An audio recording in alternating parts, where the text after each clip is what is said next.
டே 71 highlights 71வது நாள் நடந்த முக்கியமான விஷயங்களை பார்க்கலாம். வேதாளம் மீண்டும் முருங்கை மரத்து மேலே ஏறுது. நான் பார்வை தான் சொல்கிறேன்.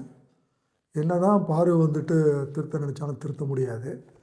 விதிமுறையை மீறுறது தான் என் வேலைன்னு நினச்சிக்கிட்டு இருக்கிற பார்வதியை குறிப்பாக பிக் பாஸோடைய விதிமுறையை மீறணுன்ற ஒரு பார்வதியை யாராலையும் திருத்த முடியாது. இதுக்கு நடுவில் வீட்டு தலையாக தேர்ந்தெடுக்கப்படுகிற வினோதால் மட்டும்தான் முடியுமா? அவராலையும் முடியாது அப்படின்றது பார்வதி ஆர்கியூ பண்ணுறதுலேருந்து தெரியுது. குறிப்பாக வீடெல்லாம் சுத்தம் பண்ணணும், சுத்தமாக வச்சுக்கணும் அப்படின்னு பிக் பாஸ் சொல்கிற ஒரு விதியை அவர் மீண்டும் நினைவூட்டுறாரு. இது விதின்னு கிடையாது, அன்றாட வேலைகள். அதை நினைவூட்டுற பிக் பாஸு அதை செயல்படுத்துன்னு நினைக்கிற வினோதுக்கு மிகப்பெரிய முட்டுக்கட்டையை பார்வதி போடுறாங்க. அதை நம்ம பார்க்கலாம். அதே போல் உங்களுக்கு சாண்ட்ராவுக்கும் கனிக்கும் மோதல் வெடிக்குது. குறிப்பாக சொல்லணுன்னா பார்வதியும் கமருதீனும் போன எபிசோடில் கிட்டத்தட்ட ஒரு வாரம் அவங்களால முட்டை, பால், காஃபி, டீலாம் எடுத்துகிட்டு போயிட்டாங்க. ஸோ அதனால் அதிகமான ஓட்டுகள் பார்வும் கமருதீன் வாங்குவாங்கன்னு பார்த்தா நாமினேஷனில் மக்கள் எப்பயுமே ஷார்ட் டைம் தான் மெமரி வச்சுருப்பாங்க. லாங் டைம் மெமரி லாஸ் ஆகும். அதனால தான் அரசியல்வாதிகளுக்கு இதை பயன்படுத்திப்பாங்க. ஸோ இது பொதுவாகவே இது நம்ம கேள்விப்படுறது தான். அதே மாதிரி அவ்வளோ தூரம் விஜய் சேதுபதி சொன்னது எதுவுமே ஞாபகத்துக்கு இல்லாமல் எபிசோடு முடிகிற நேரத்தில் திவ்யாவுக்கும் நம்ம சாண்ட்ராவுக்கும் நடந்த சண்டையில் சாண்ட்ரா கத்துனது, கூப்பாடு போட்டது யாருக்குமே பிடிக்கலை. ஸோ அதனால் அதிகபட்சமாக ஓட்டுகள் வாங்கி நாமினேஷனுக்கு சாண்ட்ரா செலக்ட் ஆகுறாங்க. இது சாண்ட்ராவுக்கு தெளிவாக புரிஞ்சால் சரி, புரிஞ்சிருக்குமான்றது நமக்கு புரியலை. சாண்ட்ரா ரம்யாவுடைய கதாபாத்திரத்தை எடுத்துட்டாங்கன்ற மாதிரி ஒரு ஃபீலிங் வருது. எப்போ பார்த்தாலும் போய் அழுதா அது சிம்பதி க்ரியேட் ஆகிரும், பொதுமக்கள் சப்போர்ட் பண்ணுவாங்க அப்படின்னு நினைக்கிறது எந்த அளவுக்கு பிக் பாஸ் வீட்டில் சாத்தியம்ன்றது நமக்கு புரியலை. சரி, நம்ம இன்றைக்கி நடக்கிறத ஒன்றா பார்ப்போம். நிகழ்ச்சியுடைய ஆரம்பத்தில் சாண்ட்ராவும் அமீதும் பேசுகிறாங்க. சாண்ட்ராவும் அமீதும் பேசுகிறப்ப திவ்யாவை பற்றி தெளிவாக பேசுகிறாங்கன்றது நமக்கு புரியுது. அவங்க என்கிட்ட சண்டை வலிக்கிறாங்க, எனக்கு விருப்பமே இல்லைன்னு சொல்கிறாங்க. அமீது அதுக்கு அட்வைஸ் பண்ணுறாங்க, நீங்கள் போய் பேசுங்க, யாரும் உங்கள் மேலே பாய மாட்டாங்க அப்படின்னு சொல்கிறப்போ நான் என்ன கொலக்குத்தமாக பண்ணேன், எதுக்கு என்னை கார்னர் பண்ணுறா திவ்யா அப்படின்னு பேரை சொல்லாமல் குறிப்பிடுறாங்க. அதுக்கப்புறம் சாண்ட்ரா நான் ஃப்ரெண்டாக இருந்தாலும் நான் எல்லாரையும் நோட் பண்ணிக்கிட்டு தான் இருக்கிறேன். என்ன ஜெயிலுக்கு போட்டால், என்னை ஒர்ஸ்ட்டில் போட்டால் ஜெயிலுக்கு நானும் வரணும் அப்படின்ற மாதிரி திவ்யா நினச்சதா நம்ம சாண்ட்ரா ஒரு புது கருத்தை எடுத்து வைக்கிறாங்க அமீதுக்கிட்ட. அமீது தெளிவாக சொல்கிறாரு, நீங்கள் போய் அதை போய் எக்ஸ்பிளைன் பண்ணுங்கள் அப்படின்ற மாதிரி சொல்கிறாரு. பட்டு அவங்க சாண்ட்ரா என்ன சொல்கிறாங்கன்னா, இல்லை அவங்க பிரிட்ஜினை யூஸ் பண்ணாங்கன்ற மாதிரி ஒரு குற்றச்சாட்டை வைக்கிறாங்க. அதுக்கப்புறம் இதோட இந்த கான்வர்சேஷன் முடிகிற நேரத்தில் ப்ரொவிஷன்ஸ் வருது. எல்லாருக்கும் ஒரே சந்தோஷம். பறிக்கப்பட்ட பால், முட்டை, காஃபி, டீ எல்லாம் திருப்பி வந்துடுது. உடனே வழக்கம் போல் எதிர்பார்த்த மாதிரி தான் இந்த மெச்சூரிட்டி ஆஃப் ஹேவிங் ஹை இமெச்சூரிட்டி தான் பார்வதின்றது நம்ம சொல்லிக்கிட்டு தான் வரோம். பார்வதி உடனே கேமராக்கு முன்னால் நன்றி, நாங்களாம் எங்கள் தப்பை உணர்ந்துட்டோம், நாங்கள் மைக்கை இனிமேல் மறைக்காமல் பேசுகிறோம் அப்படின்றாங்க. அதுக்கப்புறம் தலை போட்டி நடக்குது. தலை போட்டியில் அமீதை யாரும் நாமினேட் பண்ண முடியாது. தலை போட்டியில் அவர் கலந்துப்பார். அவரோட பிக் பாஸ் வழக்காடு மன்றத்தில் வெற்றி பெற்ற 5 பேர், குறிப்பாக வினோத், ஆதிரை, பார்வதி, சுபிக்ஷா, அரோரா, இவங்களும் மொத்தம் 6 பேர் இந்த போட்டியில் கலந்துப்பாங்கன்னு சொல்கிறாரு பிக் பாஸு. ஒன்றில் ஒரு ஸ்கேட்டிங் போர்டில் இவங்க மேலே படுத்துக்க வேண்டியது. ஸ்கேட்டிங் போர்ட்டை ஒருத்தர் தள்ளுவாங்க. அவங்க கையில் ஃப்ரண்ட்டில் ஒரு சூப்பர் மார்க்கெட்டில் இருக்கக்கூடிய ஒரு கூடை மாதிரி பேஸ்கெட் மாதிரி இருக்கும். அதில் ஒரு பால் போகிற அளவுக்கு ஒரு ஓட்டர் கீழே கட் பண்ணியிருக்கிறாங்க. கீழே பால்லாம் இருக்குது. இந்த பாலெல்லாம் அந்த பேஸ்கெட்டுக்குள்ளே அதிகமாக தரையில் தள்ளிட்டு போய் போடுறது தான் அந்த போட்டி. ஸோ இந்த போட்டியினுடைய பேரை தள்ளு தள்ளு அல்லு அல்லுன்ற மாதிரி வைக்கிறாங்க. எதிர்பார்த்த மாதிரி கமருதீனை வினோத் முதலே சூஸ் பண்ணிடுவார். அதே மாதிரி திவ்யா பார்வதி சூஸ் பண்ணுவாங்க. பார்வதி ட்ரை பண்ணுவாங்க. பட் அவங்களுக்கு கமருதீன் கிடைக்க மாட்டார். ஆதிரை அப்ஜெக்ட் பண்ணுவாங்க. அதுக்கப்புறம் வந்து சாண்ட்ரா வந்து வேறு வழி இல்லாமல் யாரும் சூஸ் பண்ணாதனால நடுவராக பிக் பாஸ் வந்து அனௌன்ஸ் பண்ணுறாரு. இந்த போட்டியில் வந்துட்டு உங்களுக்கு வந்துட்டு வினோத் வந்து வெற்றி பெறுறாரு. அதுக்கப்புறம் பிக் பாஸ் சொல்கிற ஒரு கருத்து வந்து குறிப்பாக நோட் பண்ண வேண்டியது. எனக்கு கிட்டத்தட்ட இன்றைக்கி 71வது நாள் பிக் பாஸினுடைய முக்கால்வாசி ஒரு 65% முடிஞ்ச ஒரு இதில் இது வரைக்கும் நடந்த இந்த ரூல்ஸ் நடந்த போட்டியில் இந்த போட்டி தான் ரூல்ஸ் படி நடந்த முதல் போட்டின்னு சொல்லிட்டு பிக் பாஸ் வந்து இவங்களை எல்லோரையும் வந்து பாராட்டுறாரு. எந்த அளவுக்கு பிக் பாஸ் வீடுகளுடைய ரூல்ஸ் வந்துட்டு மோசமாக போயிட்டுருக்குறது நமக்கு வந்து புரியுது. அந்த மோசமாக்குறதுல கமருதினுடைய பங்கு என்ன, பார்வதியினுடைய பங்கு என்ன அப்படின்றது வந்து நமக்கு எபிசோடுக்கு எபிசோடு நம்ம பார்த்துக்கிட்டு தான் வந்துட்டுருக்குறோம். அதுக்கப்புறம் வந்து உள்ளே வந்து பார்வதிக்கும் கமருதினுக்கும் ஒரு சின்ன வாக்குவாதமும் சண்டையும் வந்து மாறுது. பார்வை வந்து என்ன சொல்கிறாருன்னா, கமருதினை பற்றி நீ இப்போ கிட்ட வராதுன்றாரு. கமருதின் வந்துட்டு வினோத் தான் என்னை வந்து சூஸ் பண்ணா, நான் வந்து போகலை அப்படின்னு பேசுகிறப்ப பார்வை வந்து திருப்பி பேசுகிறப்ப வந்து கமருதினுக்கு வந்து கொஞ்சம் கோவம் வந்து என்கிட்ட வச்சுக்காத, இந்த வச்சுக்கிற வேலையில் என்கிட்ட வச்சுக்கக்கூடாது அப்படின்ற மாதிரி வந்து கத்துறாரு. அதுக்கப்புறம் வந்து ஒரு கட்டத்தில் வந்து அவங்க வந்து சமாதானமாகறாங்க. அதுக்கப்புறம் வந்துட்டு அணிகளை வந்து பிரிக்கிறதுக்கு முன்னால் வினோத் வந்துட்டு வீட்டு துணையாக பொறுப்பேற்றுட்டு பிக் பாஸ் இங்கே ஒரு விதியை சொல்கிறாரு. வீடு வந்து போன தடவை சுத்தம் இல்லை அப்படின்ற விஷயம் உங்களுக்கெல்லாம் தெரியும். இந்த தடவை வீடு சுத்தம் வந்து ரொம்ப முக்கியன்ற மாதிரி ஒரு குறிப்பாக ஒரு அஜெண்டா வந்து சொல்கிறாரு. சொல்ல வேண்டிய ஒரு நிலைமைக்கு வந்து பிக் பாஸ் வீடு வந்திருக்குது. அதுக்கப்புறம் வந்துட்டு சாப்பாடெல்லாம் காலி பண்ணதுக்கு பின்னால் தான் மீண்டும் வந்து சாப்பாடு செய்யணுன்ற மாதிரி வினோத் சொல்கிறாரு. அதை எல்லோரும் வந்து ஏற்றுக்கிறாங்க. அப்போ ஏற்றுக்கிறப்போ வந்து க்ளீனிங் டீமில் வந்துட்டு சாண்ட்ராவையும் பார்வதியும் வந்து போடுறப்போ வந்து எல்லோரும் கிச்சன் டீமில் இருக்கக்கூடிய ஆதிரை, திவ்யா, கனி இவங்களாம் என்ன சொல்கிறாங்கன்னா, நாங்கள் உள்ளெல்லாம் க்ளீன் பண்ணிடுங்க, கிச்சன் அவுட்ரு வந்துட்டு அவங்க க்ளீன் பண்ணுன்னு சொல்கிறப்போ வந்துட்டு நாங்கள் கிச்சன் அவுட்டர்லாம் க்ளீன் பண்ண முடியாதுன்னு சொல்லிட்டு பார்வதி வந்து பயங்கரமாக தகராறு பண்ண ஆரம்பிச்சிடுறாங்க. இந்த சுத்தமாக இருக்கணும் அப்படின்னு சொன்னது வந்து பிக் பாஸு அவருடைய விதி தான். அவருடைய விதின்னு தெரிஞ்சுருந்து இதை வந்து நினைவுறுத்துறாரு வினோத். இது வந்து பிக் பாஸும் திருப்பி சொல்லியிருக்காருன்னு சொன்னாலும் பார்வதி ஏற்றுக்காமல் பயங்கரமாக வந்து தகராறு பண்ணி பயங்கரமாக கத்த ஆரம்பிக்கிறாங்க. அமைதி குறுக்க பூந்து வந்து கத்தாதுன்ற மாதிரி வந்து பயங்கரமாக அவரும் திருப்பி கத்துறாரு. அதுக்கப்புறம் ஒரு கட்டத்தில் வினோத் வந்து பார்வதிக்கிட்ட வந்து கெஞ்சுற நிலைமைக்காகி கெஞ்ச ஆரம்பிச்சிடுறாரு. அதுக்கப்புறம் வந்து இதான் இங்கே இருக்கக்கூடிய விஷயம். அதுக்கப்புறம் வந்து மீண்டும் வந்து பார்வதிக்கும் வந்து கமருதினுக்கும் வந்துட்டு ஒரு இஷ்யூ. அவங்களுக்கு என்ன இஷ்யூ அப்படின்னு கேட்டிங்கன்னா, பார்வதின் வந்து கமருதின் விலகிறது வந்து பார்வதிக்கு வந்து சுத்தமாக வந்து பிடிக்காது. அடிமை வந்து விலகினா வந்து அவங்களுக்கு மரியாதை இல்லைன்ற மாதிரி நினைக்கிறது வந்து நமக்கு தெரியுது. உடனே பாய்சன் அடிக்கிறாங்க. எனக்கு நீ என்றைக்குமே நின்னது கிடையாது கமருதீன் அப்படின்ற மாதிரி வந்து ஒரு வேர்டை வந்து அடிக்கிறாங்க கமருதீனை பார்த்து. எதிர்பார்த்த மாதிரி வந்து கமருதீன் வந்துட்டு அப்படியே வந்து பின்னாலே மாலான்னு போடுற மாதிரி போய் போகிறாரு. அப்போ அந்த நேரத்தில் வந்து பார்வதி ஒரு கேள்வி கேட்பாங்க, கோர்ட்டில் ஏன் அப்படி பண்ணினேன் அப்படின்னு கேட்குறப்ப வந்து கமருதீன், என்னை ஏன் நீ லாயராக போட்ட, அதுவும் தப்புன்றாரு. நான் உன்னை லாயராக போடாமல் விட்னஸாக போடுறதுனா நீ இன்னும் கேவலப்படுத்தியிருப்பேன்னு சொன்ன உடனே, என்னை பிடிக்கலையா, நான் கெட்டவனா, என்ன சொல்ல வரேன் அப்படின்னு வந்து சொல்கிறப்போ வந்து பார்வதி வந்து அங்கே தான் ஒரு பிட்டை போடுவாங்க. சாண்ட்ரா உன்னை பற்றி சொன்னான் அப்படின்ன உடனே இவருக்கு வந்து கமருதீன் வந்து உஷாராகிறாரு, கோபமும் ஆகிறாரு. சாண்ட்ராவா என்ன சொன்னா அப்படின்னு கேட்டுட்டு அதுக்கப்புறம் நானா சாண்ட்ராவா அப்படின்னு வந்து கேட்குறாரு. தெளிவாக வந்து இங்கே வந்து கமருதீன் வந்து சாண்ட்ரா மேலே வந்துட்டு கோபமாகிறாரு. நம்ம எதிர்பார்ப்பு கரெக்டாக இருந்துச்சுன்னா கமருதீன் வந்து சாண்ட்ரா வந்துட்டு நாமினேஷனில் வந்து குத்துறதுக்கு வாய்ப்பு இருக்கிறது.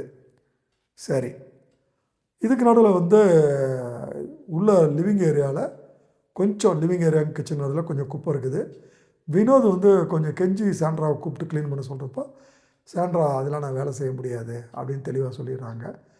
அது வினோத் கெஞ்சுறப்போ சொல்லிடுறாங்க, நான் வெளியே தான் க்ளீன் பண்ணுறேன், உள்ளே பார்வதி தானே க்ளீன் பண்ணணும் அப்படின்னு சொல்கிறப்போது பார்வதி, நான் க்ளீன் பண்ணுறேன், இப்போ ஒரு தடவை மட்டும் சாண்ட்ராவை க்ளீன் பண்ணுன்னு சொல்கிறாங்க வினோதுக்கிட்ட. வினோத் திருப்பி சாண்ட்ராவிட்ட கெஞ்சுறப்போ சாண்ட்ரா கிளியராக அதெல்லாம் என்னால் முடியாது அப்படின்னு அவங்களுடைய ஆட்டிடியூட் அவங்க வந்து காட்டுறாங்க. அதுக்கப்புறம் வந்து பார்வதி நீயே பண்ணிடுமா அப்படின்ற மாதிரி இவர் வந்து கேட்டுக்கிட்டு, ஏன் ப்ரெஸ்டீஜ் பார்க்குறீங்க, தயவு செஞ்சு பாருங்கன்னு சொல்லிட்டு பார்வதியை வந்து கெஞ்ச ஆரம்பிக்கிறாரு. தெளிவாகவே தெரியுது. போஸ்ட்டு சார்ஜ் எடுத்தோடனே பார்வதி வந்து வினோதை வந்து லைட்டாக கதற வைக்கிறது நமக்கெல்லாம் புரியுது. இன்னும் வந்து 5 நாட்கள் இருக்கிறது. வச்சு செய்கிறதுக்கு வாய்ப்புகள் அதிகமாக இருக்கிறது. அதற்கப்புறம் வந்து நாமினேஷன் ப்ராசஸில் 2 பேரும் நாமினேட் பண்ண சொல்கிறாரு. இங்கே தான் நாமினேஷனை வந்துட்டு எதிர்பார்க்காதபடி பார்வதியும் கமருதீனும் அதிகமாக ஓட்டு எடுப்பாங்கன்னு பார்த்தா, நம்ம நிகழ்ச்சியினுடைய ஆரம்பத்தில் சொன்ன மாதிரி வந்து சாண்ட்ராக்கு ஓட்டு அதிகமாக போடுறாங்க. பிகாஸ் ஆஃப் சாண்ட்ரானுடைய ஆட்டிடியூடு. சாண்ட்ரா வினோதுகிட்ட பேசுனது, ஏன் உனக்கு அறிவில்லையான்னு கேட்டது, இது எல்லாமே இதை நம்ம ஒன்று ஒன்றா பார்க்குறப்ப வந்து நமக்கு வந்து பியூட்டிஃபுல்லாக வந்துட்டு இவங்களுடைய மைண்டு கேம் வந்து நமக்கு வந்து புரியும். ஸோ இந்த நாமினேஷன் வந்து வினோதை வந்து நாமினேட் பண்ண முடியாது, ஏன்னா அவர் கேப்டனாக இருக்கிறதுனால. ஸோ ஃபஸ்ட்டு ஆதரே வராங்க. இங்கே வந்து முகத்தில் வந்து கறி வந்து பூசணும். இந்த முகத்தில் வந்து கறி பூசுகிறப்போ வந்து உங்களுக்கு வந்துட்டு இந்த இங்கே கறி பூசினா நல்லா இருக்காதுன்றதுக்காக பெயிண்ட்டு, அதாவது ஒரு கலரிங் பெயிண்ட் வந்து கொடுத்து ஒரு green colour, white colour and red colour கொடுத்து பூசணும்னு சொல்கிறாங்க.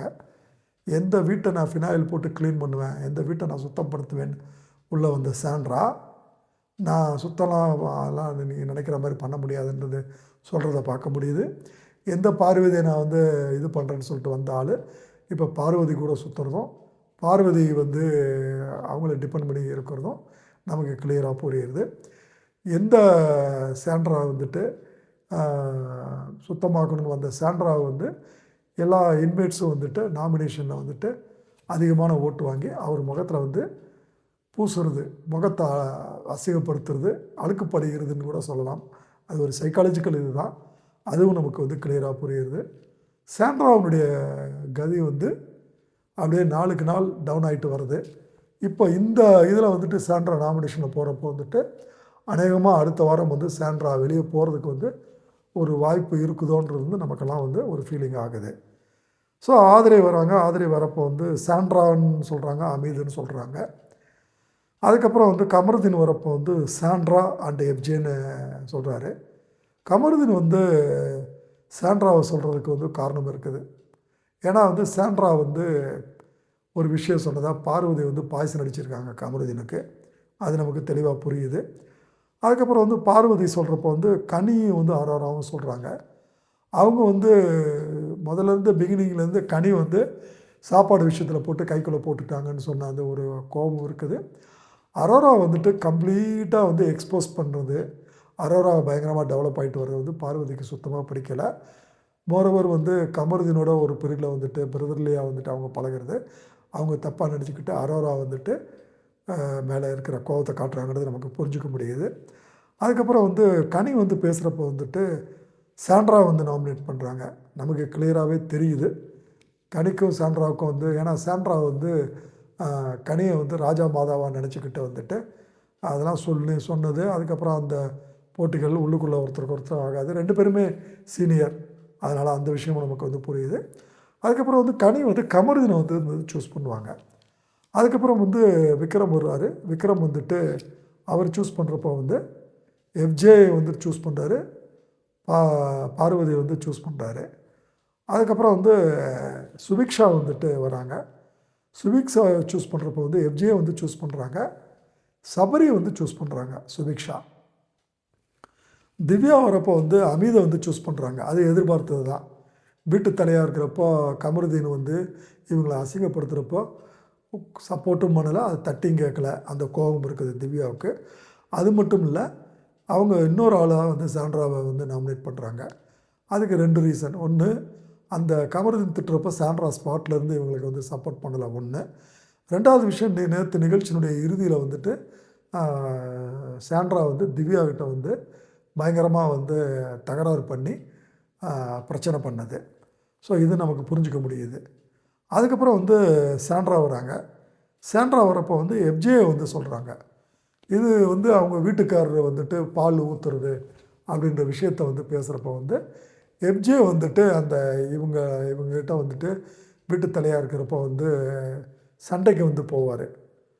லாக்கப்பில் வந்து வைக்கணும், சண்டைக்கு போகிறதில்ல, லாக்கப்பில் வைக்கணும்னு சொல்லி போவார். அது இவங்க வந்து தண்ணி காட்டுவாங்க, அதில் சில பேச்சுவார்த்தைகள் வருது. அந்த பழைய பகையை வச்சுக்கிட்டு வந்துட்டு தெளிவாக வந்து எஃப்ஜேன்றாங்க. அதே போல் வந்து சாண்ட்ரா வந்து கமருதீனை வந்துட்டு சூஸ் பண்ணுறாங்க. இங்கே கமருதீனை சூஸ் பண்ணதுக்கு காரணம் என்னென்னா, தெரிஞ்சோ தெரியாமலையோ திவ்யா கமருதீன் திட்டுறப்ப நம்ம பக்கத்தில் இருந்தோம். இப்போ நம்ம கமருதீனை வந்து நாமினேட் பண்ணோம்னா மக்கள் வந்து நமக்கு கொஞ்சம் சிம்பதி ஆகி கொஞ்சம் ஓட்டு போடுறதுக்கு வாய்ப்பு இருக்குன்றது ஒரு ஒரு நினைப்பு கூட இருந்திருக்கலாம் சாண்ட்ராவுக்கு. இது நம்மளுடைய கணிப்பு. அதுக்கப்புறம் வந்து சபரி வரப்போ வந்து எஃப்ஜே நாமினேட் பண்ணுறாரு, கமருதீனை நாமினேட் பண்ணுறாரு. எஃப்ஜே வந்து சுபிக்ஷா வந்து நாமினேட் பண்ணுறாரு, சபரியை வந்து நாமினேட் பண்ணுறாரு. வினோத் வந்துட்டு சாண்ட்ராவை நாமினேட் பண்ணுறாரு. இதுவும் நமக்கு புரிஞ்சுக்குது, உனக்கு அறிவில்லையான்னு கேட்டது அதனால். அப்புறம் வினோத் வந்து பார்வதி வந்து நாமினேட் பண்ணுறாரு, ஏன்னா முட்டை பால் காஃபி டீயில் வந்து அடி வச்சதில். அதுக்கப்புறம் வந்து அரோரா வராங்க. அரோரா வரப்போ வந்து சாண்ட்ராவை நாமினேட் பண்ணுறாங்க, அமீதை வந்து நாமினேட் பண்ணுறாங்க. இது ரெண்டுமே வந்து ஒரு பியூட்டிஃபுல் சாய்ஸுங்க. இங்கே வந்து அமீதை அவங்க பண்ணுறப்போ வீட்டு தலையை அவர் சரியாக பண்ணலைன்றது வந்து சொன்னது. சாண்ட்ராவை நாமினேட் பண்ணுறப்போ அவங்க வீக் கேண்டிடேட்டு போட்டாங்கன்னா அவங்க வெளியே போகிறது ஈஸியாக போகிறதுக்கு ஒரு வாய்ப்பு இருக்கும் அப்படின்ற மாதிரி. ஸோ இங்கே வந்து அரோராவுடைய புத்திசாலித்தனம் இது வரைக்கும் வந்தவங்கள கொஞ்சம் தெளிவாக இருக்கிறது நமக்கு புரியுது. அதுக்கப்புறம் வந்து அமித் சொல்கிறப்போ வந்து ஆதிரியை வந்து சொல்லுவார், அதுக்கப்புறம் திவ்யாவை சொல்லுவார். அமித்துக்கு திவ்யா மேலே ஒரு கோபம் இருக்குது, ஏன்னா திவ்யா தான் அமித்தை வந்துட்டு இந்த வீக்கு எண்டு எபிசோட் சண்டேயில் வந்துட்டு விஜய் சேதுபதி கிட்ட சொல்லி வாங்கினதாக அவர் நினைக்கிறாரு. ஸோ இது வந்து நாமினேஷன் பார்க்குறதுக்கு மேலோட்டமாக இருக்குதுன்னு நமக்கு தெரிஞ்சாலும் இதில் கொஞ்சம் ஒரு லைட்டாக குரூப்பிசம் இருக்குது, உள்குத்து இருக்குது. இதை நம்ம வந்து பார்க்கலாம். எஃப்ஜே வந்து சொல்கிறப்போ வந்து சுபிக்ஷா அண்டு சபரின்னு வந்து சொல்லுவார். ஸோ எஃப்ஜே வந்து சுபிக்ஷாவை சொல்கிறப்போ சுபிக்ஷா வந்து எஃப்ஜே வந்து சொல்லுவாங்க. ஆனால் இங்கே பாருங்கள், சுபிக்ஷாவும் வந்து விக்ரமும் வந்துட்டு ஒரு காமன் புள்ளியில் வந்து இணையிறாங்க. விக்ரம் வந்து எஃப்ஜே நாமினேட் பண்ணுறாரு, சுபிக்ஷா வந்து எஃப்ஜேவை நாமினேட் பண்ணுறாங்க. அவங்க ரெண்டு பேரும் காட்ஃபாதர், அதாவது அந்த ஒரு ரிலேஷனில் இருக்கிறாங்க. அதே மாதிரி வந்து இங்கே நீங்கள் பார்த்தீங்கன்னா உங்களுக்கு வந்து கனி நாமினேட் பண்ணுறப்போ வந்து கமருதீன்ற ஒரு புள்ளியில் வந்து வைப்பாங்க. சபரி நாமினேட் பண்ணுறப்போ வந்து கமருதீனை வந்து சொல்கிறாரு. ஸோ கமருன்ற ஒரு புள்ளியில் சபரியும் கனியும் வந்துட்டு இன்னமும் வந்து லிங்கில் இருக்கிறாங்கன்றது வந்து நமக்கு தெளிவாக வந்து புரியுது. ஸோ இது ஒரு விஷயம் இருக்குது. அப்புறம் நம்ம ஏற்கனவே சொன்ன மாதிரி வந்து இன்றைக்கி ஒரு சின்ன குரூப் ஃபார்ம் ஆகிருமோன்ற மாதிரி ஒரு யோசனை வருது. அது என்ன குரூப் அப்படின்னு நீங்கள் பார்த்திங்கன்னா திவ்யா, ஆதிரை, அரோரா ஒரு குரூப் வந்து ஃபார்ம் ஆகுது. இந்த குரூப் வந்து கிச்சனில் டீமில் வந்து போயிருக்கிறது. இந்த வீக்கில் வந்து அந்த குரூப் வந்து ஃபார்ம் வந்து கன்ஃபர்மேஷன் ஆகுமா இல்லைன்றது இந்த வீக்கெண்டில் நமக்கு வந்து தெளிவாக தெரிஞ்சிடும். இதற்கு நடுவில் வந்துட்டு கனி வேலை செய்கிறப்போ வந்துட்டு கப்பு மேலே இருக்கிறதுனால வந்து வினோதுக்கிட்ட சொல்கிறாங்க. வினோத் சாண்ட்ராவை கூப்பிட்டு வந்து கழுவ சொல்கிறப்போ சாண்ட்ரா வந்துட்டு கழுவ வரப்போ வந்து சாண்ட்ரா வந்து கனியை பார்த்து பேச மாட்டாங்க. அவங்களுக்கு சாண்ட்ராவுக்கு கனி மேலே ஒரு எரிச்சல் இருக்குது. அதனால் அவங்க வந்து வினோதை மட்டும் பார்த்துட்டு போவாங்க, பேசிட்டு போவாங்க. இது வந்து கனியை வந்து ட்ரிகர் பண்ணிடும். கனி வந்து ஏன் என் ஃபேஸை பார்த்து பேசலை சே அப்படின்றாங்க. அந்த சேன்னு சொன்னதை வந்து இவங்க சீன்னு சொன்னதாக இவங்க காதில் விழுந்துருது, சாண்ட்ரா காதில். உடனே சாப்பாடு எடுத்துகிட்டு பழையபடி பிக் பாஸ்னுடைய கேட்டை பார்த்து ஓடுறாங்க. அங்கே உட்காந்து அழுகிறப்போ வந்து சுபிக்ஷா வந்து ஆறுதல் சொல்கிறாங்க. சுபிக்ஷா ஆறுதல் சொல்கிறப்போ வினோத் வராரு. வினோதுக்கிட்ட வந்து அவங்க வந்து விளக்குறாங்க, இந்த மாதிரி ஏன் முகத்தை வந்து பார்க்கல சீன்னு வந்து சொன்னாங்கன்ற மாதிரி வந்து சொல்கிறாங்க. இதற்கு நடுவில் வந்து கனி வந்து உள்ள பார்வதிக்கிட்ட விளக்கிட்டு இருப்பாங்க. இப்போ நான் என்ன பெருசாக சொல்லிட்டேன், வழக்கமாக சொல்கிறது என்ன, கழுவுற இடத்துல கப்பை கழுவாமல் வச்சுட்டாங்கன்னா மற்ற கிச்சனில் மற்ற சமைக்கிற பாத்திரத்தை எப்படி கழுவுறது, அதை நான் வாரம் சொல்லிட்டு தானே இருக்கிறேன்.